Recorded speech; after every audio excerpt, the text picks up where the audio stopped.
Welcome to another segment of the Buzz on Veterans. Today we have a special guest with us, Bruce Thompson. Thanks for being here on the Buzz on Veterans. Really appreciate you inviting me on.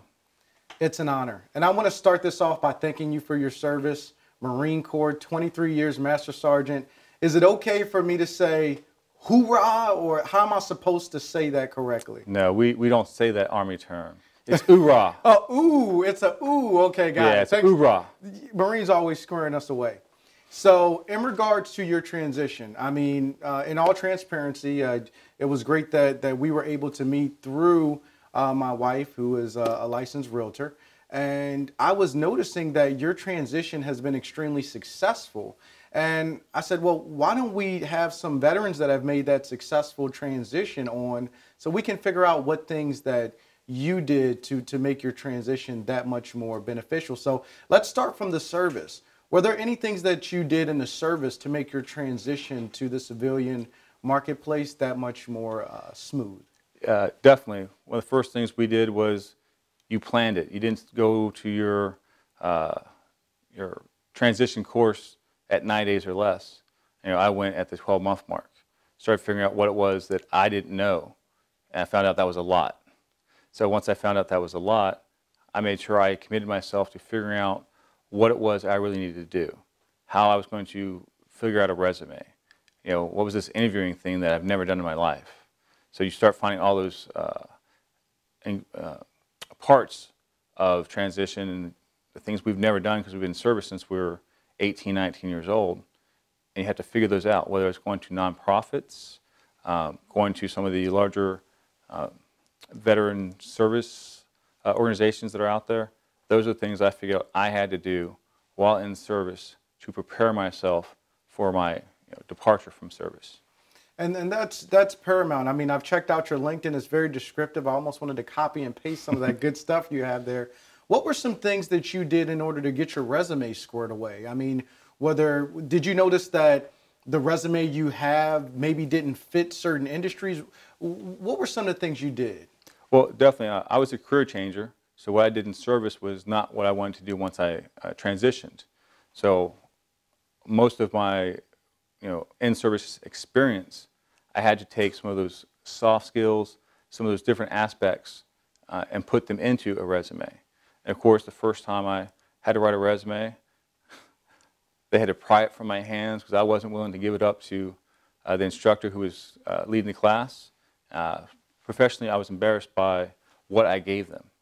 But from there, we went through the classes, we started learning more, we did a step-by-step, and I had those mentors through the class that really explained to me where it was, how I could refine it, and what I really need to be saying, how I could make that resume actually tell my story in regards to the position and the organization I was trying to get a job with.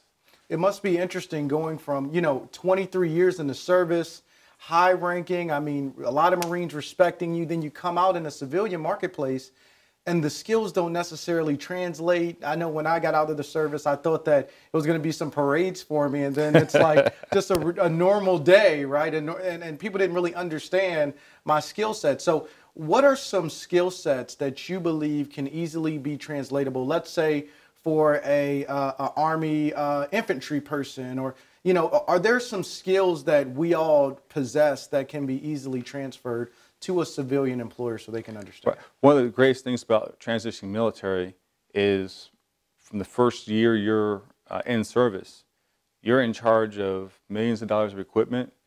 You're making serious decisions on your fellow soldiers, Marines, sailors, airmen. You're really in a large leadership position where you're not afraid to make the hard choices. So it automatically really sets us apart from most of our peers, especially those who get out after 4, 6, 8 years of service. We're very attention to detail. We're organized. Everything has a spot, and it should be kept in its spot. So all these things start refining us. Most of us have had a chance to talk to people more senior than we expected to talk to. So we don't have that fear of talking to the middle or upper echelons of an organization. So those soft skills definitely come across. And then, especially for infantry, everybody's like, well, I was infantry, I didn't do much. know all the skills that you don't think of because we do it day in, day out without even thinking about it. Really, when you start peeling the onion back for what a civilian employer is looking for, they love that part of it. Maybe you don't have the certification, maybe you don't have the degree, but the life experience you have is where you have to sell yourself on and really get away from the we into the I that is hard for most of us to talk about.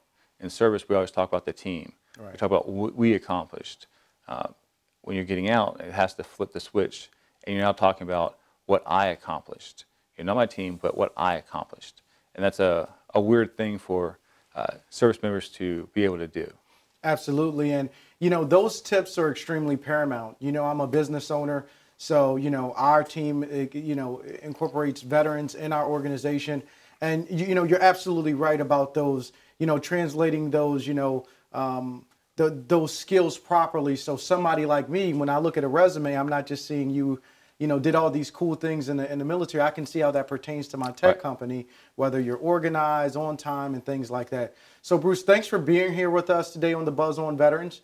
And you gave some very great tips, and we have to have you on to maybe cover some of the organizations, because I know you're extremely integrated in the veteran community. Maybe cover some organizations that are doing some good to help veterans transition. Does that sound good? Sounds great. I look forward to it. I would say hua, but I don't think you. No, we're going to stay with hoorah. Okay, awesome. For another segment of the Buzz on Veterans, I'm Jeff Schufer with Bruce Thompson, giving you valuable insight on how you can translate those skills into the civilian marketplace. So for another segment of the Buzz on Veterans, we look forward to seeing you in the next segment.